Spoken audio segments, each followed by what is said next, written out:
우리는 지난주 고난 주간을 보내면서 골고다에 세워졌던 십자가와 그리고 그 십자가 위에서 죽으신 예수 그리스도를 주목해서 보았습니다. 중요한 것은 예수 그리스도께서 십자가 위에서 죽으신 것이 무엇을 이루었나 하는 것이겠죠. 그 역사성도 매우 중요하지만 그 역사성이 가지고 오는 영적인 의미와 우리에게 실제적인 그 혜택, 이런 것들이 중요한 것입니다.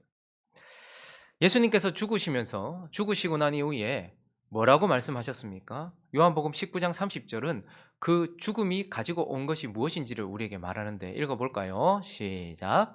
예수께서 신 포도주를 받으신 후에 이르시되 다 이루었다 하시고 머리를 숙이니 영혼이 떠나가시니. 그분이 뭐라고 말씀하셨습니까? 다 이루었다라고 말씀하셨습니다. 십자가, 그리고 십자가의 죽음이 다 이루었다라고 말하고 있어요. 여기 이 다 이루었다라는 이 단어 테텔레스타이는 신적 수동태입니다. 무슨 말인가 하면 예수님께서 내가 이제 다 했다 이렇게 말씀하시는 것이 아니라 아버지께서 나를 통해 하시려고 하셨던 모든 일들이 나를 통해 다 이루어졌다, 이런 뜻입니다. 아버지께서 말씀으로 처음 세상을 창조하셨고 그 세상이 죄로 인하여 완전히 무너졌습니다. 그런데 이제 그 예수 그리스도 안에서 그 처음 세상을 예수 그리스도로 인하여서 심판하셨단 말입니다. 그것을 다 이루었다라고 우리에게 말씀해 주고 있는 것이죠. 그러니 처음 태초에 하나님이 천지를 창조하셨던 그 세상이 죄로 인하여 완전히 무너졌습니다. 그런데 그 처음 세상을 예수 그리스도 안에서 어떻게 하셨다는 거예요? 심판하셨다는 거예요. 완전히 종결시켰다. 처음 세상을 종결시켰다라고 말씀하는 거예요. 근데 또 하나, 이 테텔레스타이라는 이 단어는요, 상업적 용어예요. 이 말은 다 지불되었다, 이런 뜻입니다. 지불 완료, 이런 뜻입니다. 무슨 말일까요? 처음 세상에 속해 있던 우리가 죄로 하나님 앞에 죄인 되었습니다. 갚을 수 없는 죄로 가득한 우리를 예수 그리스도께서 십자가의 죽으심으로 말미암아서 우리를 향한 죄값이 다 어떻게 됐다는 거예요? 지불 완료되었다라는 거예요. 그러므로 예수 그리스도께서 십자가에서 죽으신 그 죽음이 결국 우리에게 완전한 사면을 가져다 주었다라고 우리에게 말씀하고 있는 것입니다. 이제 그 죽음을 지나서 오늘 본문은 우리를 또 다른 지점으로 인도하고 있는데, 그곳은 바로 빈 무덤과 예수 그리스도의 부활입니다. 십자가와 죽음을 지나서 이제 빈 무덤과 부활하신 예수 그리스도로 우리의 시선을 돌리고 있다라는 것을 보게 됩니다. 우리가 오늘도 예배를 시작하면서 신앙 고백 드렸던 것처럼 장사한 지 사흘 만에 죽은 자 가운데서 무덤을 열고 다시 예수 그리스도께서 살아나셨다라고 말씀하고, 이것은 역사이지만 또 한 가지, 예수 그리스도께서 십자가에서 죽으신 것이 우리에게 무엇을 가져다 주었는가 하는 것도 중요한 것처럼 예수 그리스도께서 무덤을 여시고 다시 부활하신 것이 그분에게는 어떤 의미가 있고 그 부활하신 예수님이 우리에게 무엇을 가져다 주시는가, 이것 또한 매우 중요한 것이죠. 그래서 우리는 오늘 이 본문을 통하여서 부활하신 예수 그리스도께서 완전한 사면을 가지고 가져다 주신 이후에 부활하셔서 이제 또 우리에게 무엇을 가져다 주시는지, 어떤 권세를 가지고 있는지 그것을 살펴보려고 합니다.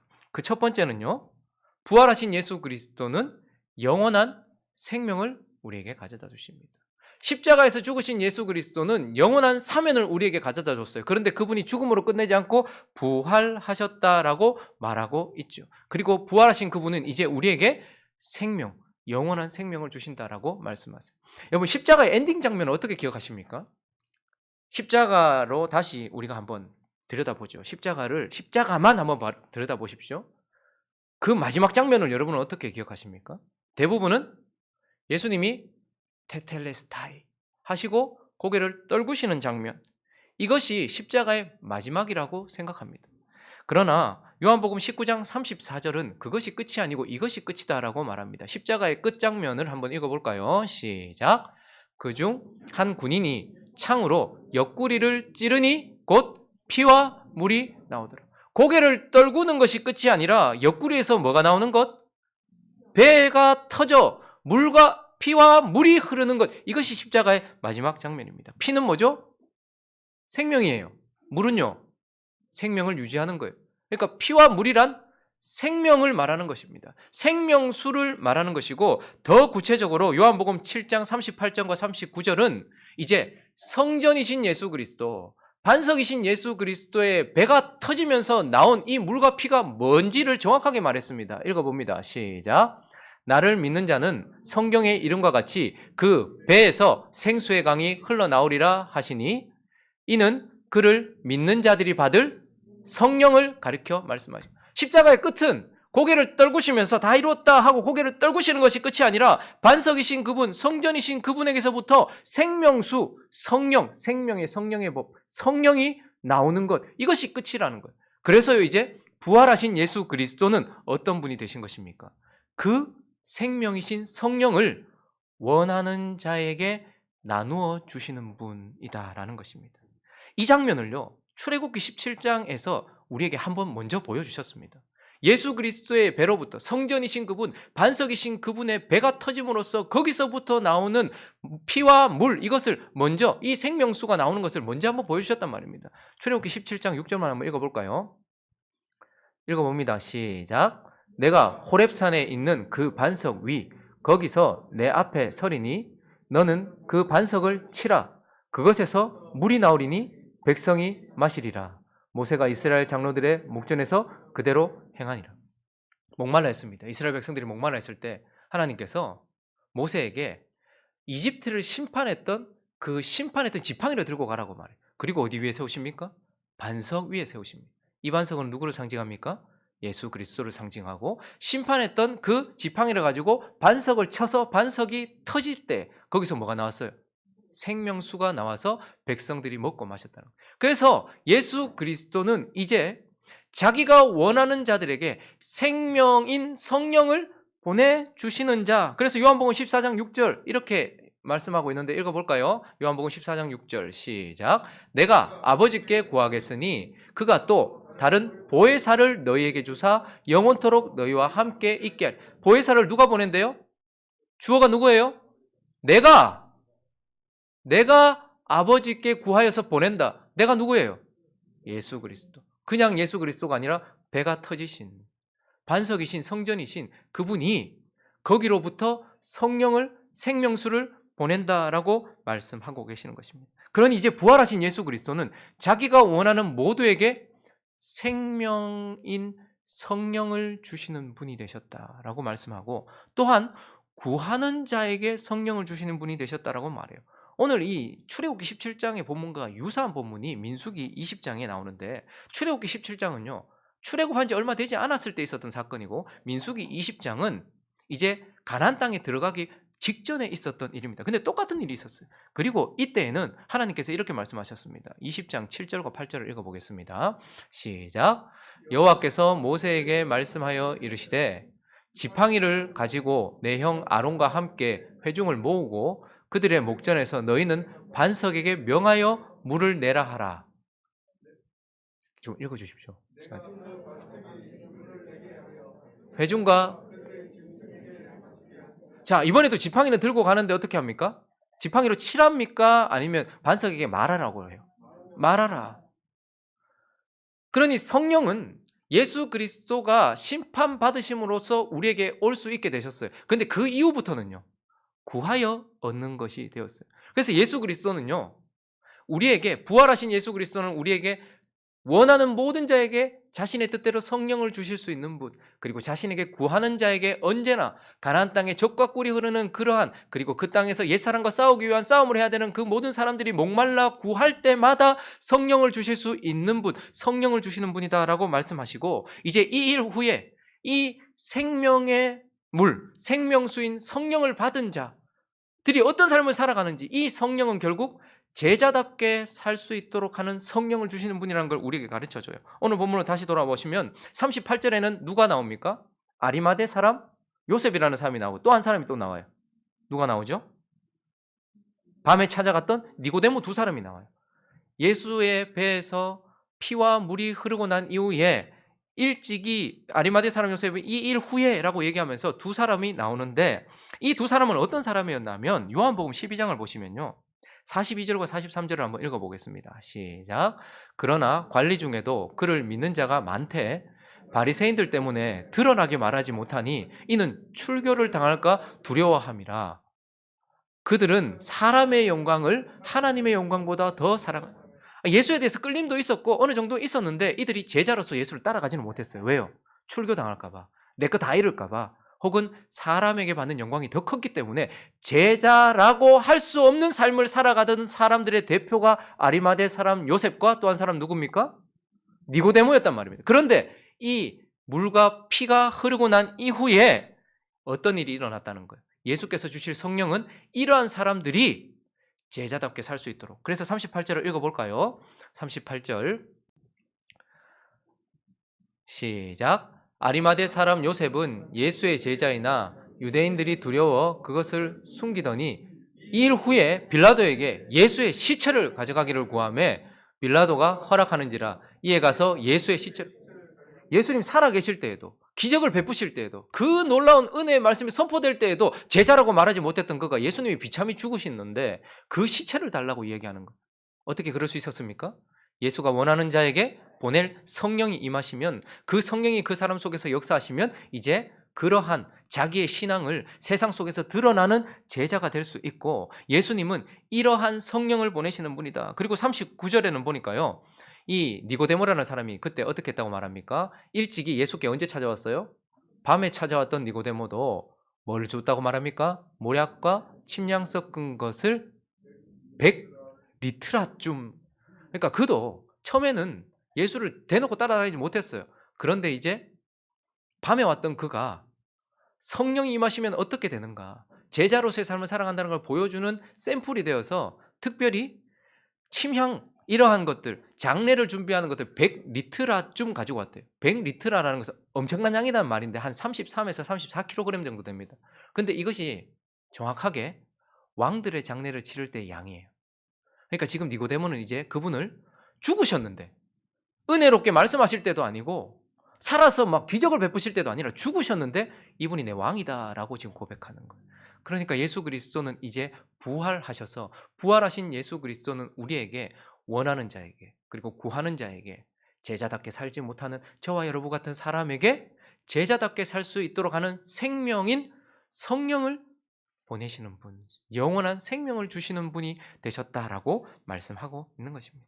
그리고 오늘 본문을 통해서 두 번째, 부활하신 예수 그리스도는 우리에게 또 무엇을 주십니까? 죽으신 예수 그리스도는 우리에게 영원한 사면을 가져다 줍니다.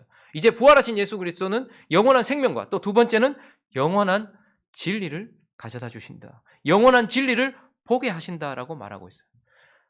20장 1절은 이제 인류 첫 번째 부활하신 예수 그리스도를 본 부활의 증인 한 사람이 나오는데 읽어볼까요?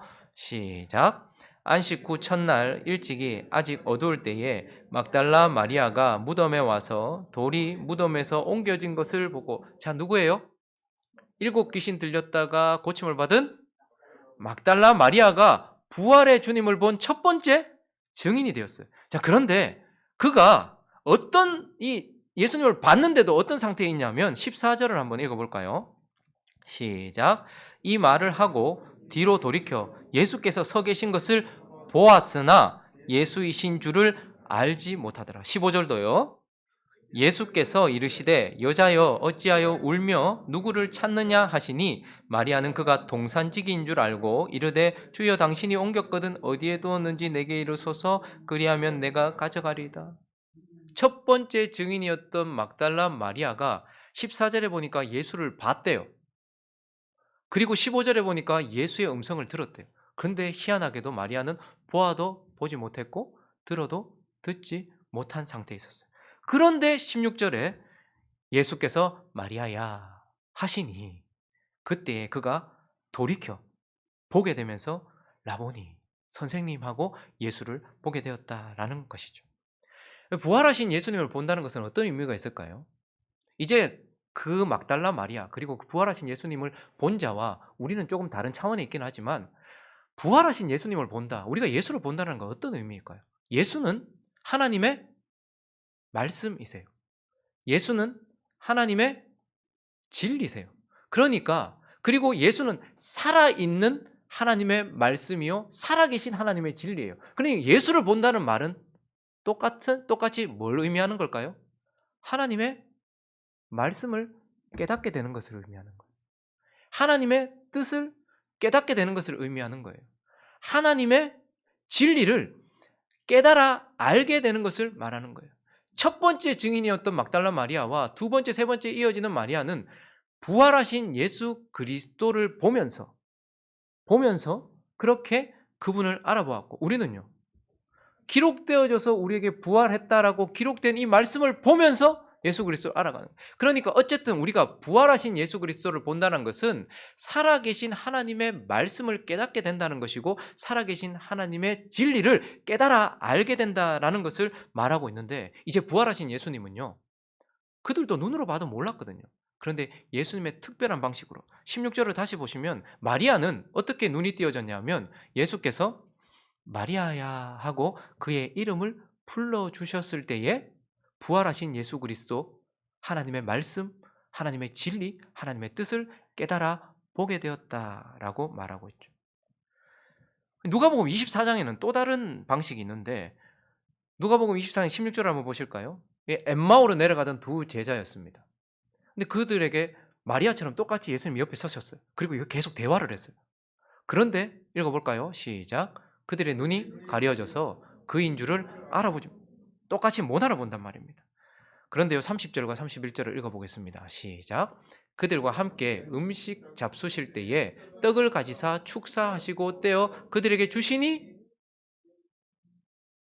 넘겨주셔야죠. 그들의 눈이 밝아져 그인 줄 알아보더니 그러니까 마리아는 마리아야라고 이름을 불러주시는 방식으로 눈을 띄워주셨어요. 그런데 이 엠마오로 내려가던 두 제자는요. 예수님의 그 마지막 그리고 가장 익숙한 떡을 떼어주시는 그 장면을 보여주심으로써 그들에게 이제 살아계신 하나님의 말씀과 진리를 알아보게 하셨습니다. 사도 바울 같은 경우는요. 사도행전 9장에 가보시면요. 읽어볼까요? 17절과 18절 시작. 아나니아가 형제 사울아 주 곧 내가 오는 길에서 예수께서 나를 보내어 너로 다시 보게 하시고 성령으로 충만하게 하신다 하니 즉시 사울의 눈에서 비늘 같은 것이 벗어져 다시 보게. 사울은요 아나니아라고 하는 믿음의 선배의 기도를 받을 때 그 기도를 통해서 진리신 예수 그리스도를 다메섹 도상으로 올라가던 빛으로만 보였던 그분을 이제 명확하게 보게 되기 시작했다라는 것을 보게 되는 것입니다. 그러므로 이제 부활하신 예수 그리스도 살아계실 때에도 제자들은 예수를 알아보지 못했어요.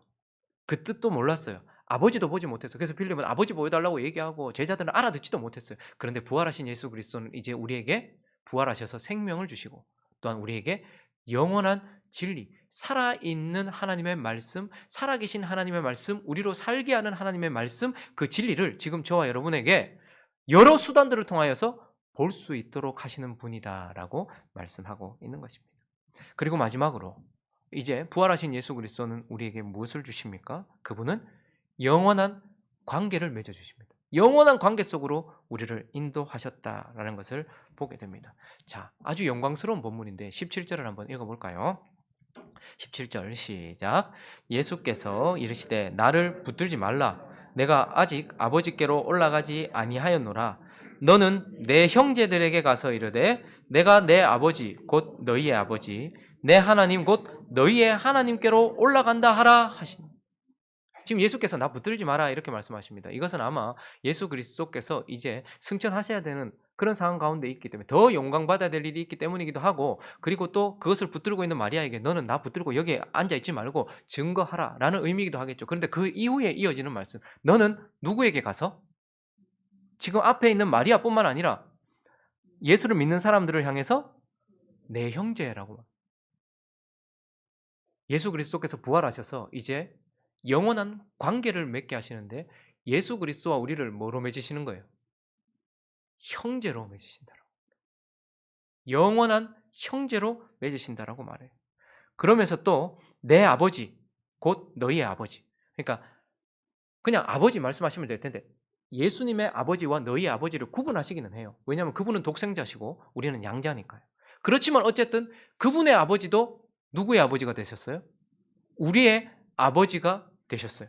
그래서 예수님은요, 우리와 자신을 형제로 맺으시고 자신의 아버지와 우리를 아들의 관계로 맺으시는 거예요.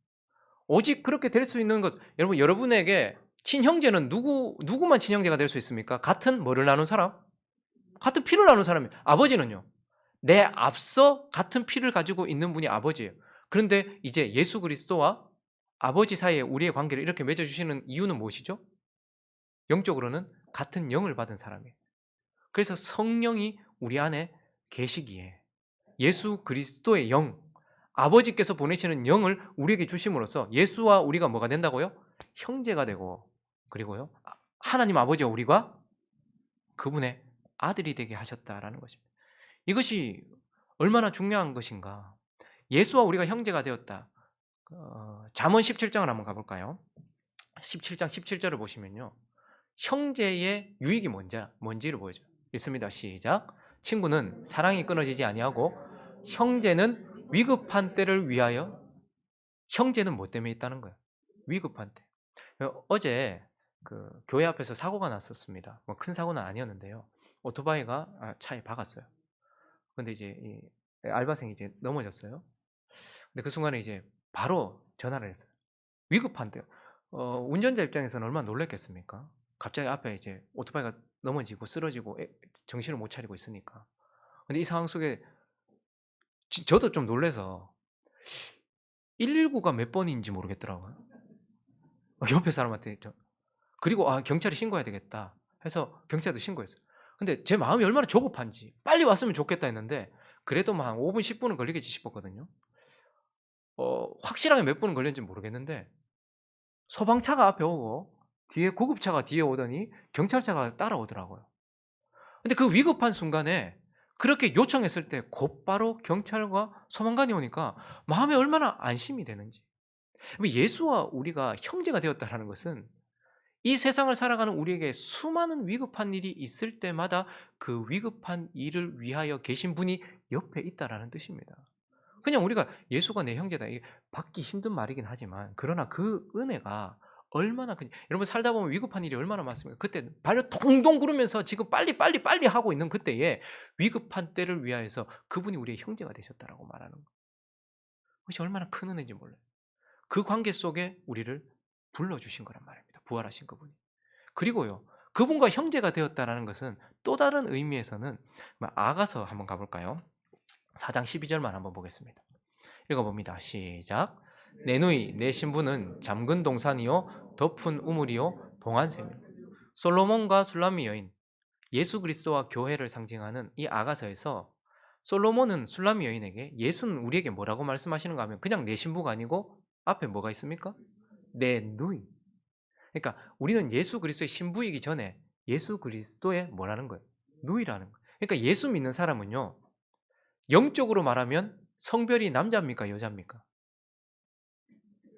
여성입니다. 성경에 있는 모든 도시들, 예루살렘부터 시작해서 모든 도시들이 다 여성 명사예요. 그래서 하나님에게 있어서 영적으로 말한다면 우리는 하나님의 딸이 되는 것이고, 영적으로 말한다면 그리스도의 누이요 신부가 되는 거예요. 그래서 그리스도와 내가 형제가 되었다, 그분의 누이가 되었다라는 것은 특별히 그분과만 연합하는 그러한 존재가 되었다는 거예요.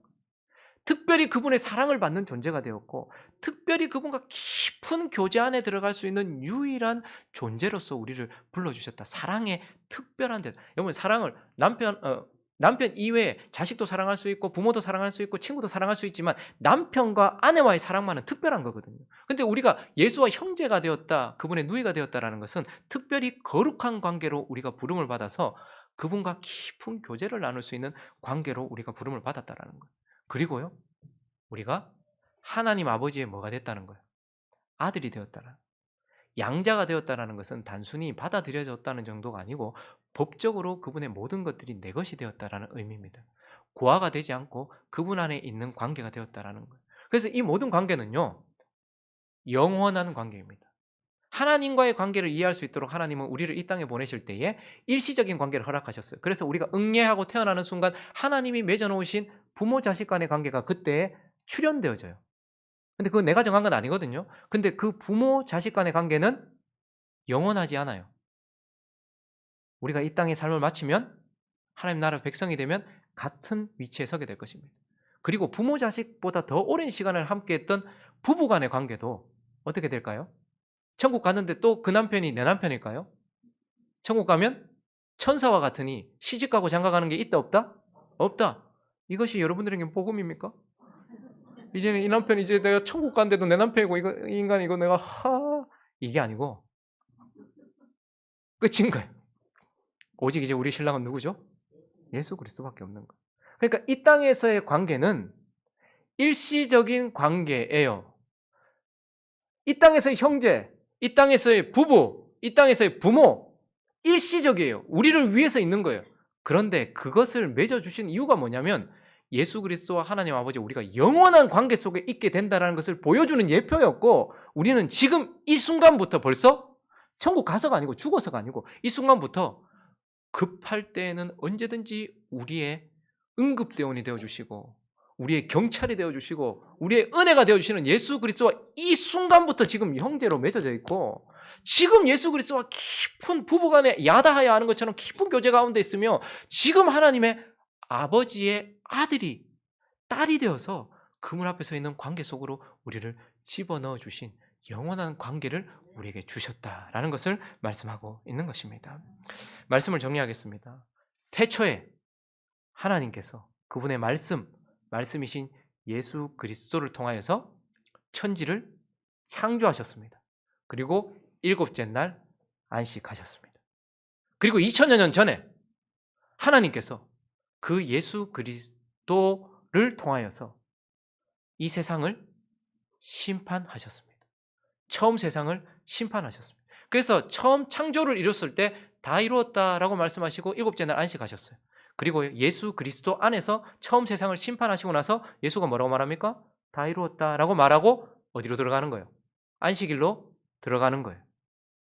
그리고 난 이후에 안식하셨던 그분이 이제 안식 후 첫날 여덟째 날에 무덤을 여시고 부활하셔서 이제 그분은 새 창조자, 새 세상을 다시 창조하시는 다시 부활하신 그분이 다시 세상을 창조하시는 새 창조자가 되시고 이제 그분이 자기 백성들 안에 생명을 주시고 진리를 주셔서 그리스도의 신부로 하나님의 아들로 창조하고 계시는 그 창조 가운데 우리가 있고 그것을 시작한 날이 언제라는 거예요? 부활절 아침이라는 것입니다. 이것을 기억하시면서 저와 여러분이 새 창조자 되신 예수 그리스도께서 새롭게 창조하고 계시는 그래서 마지막에는 새하늘과 새 땅까지 창조하시겠죠. 그 새로운 피조물이라는 것을 기억하면서 그분의 생명을 가지고 그분의 진리를 따라 그리스도의 신부 하나님 아버지의 아들이 되어 살아가는 그 모습으로 빚어지고 있다는 것을 기억하면서 이 부활절 기쁨으로 맞이하고 그 은혜에 감격하는 저와 여러분 되시기를 예수 그리스도의 이름으로 축원합니다.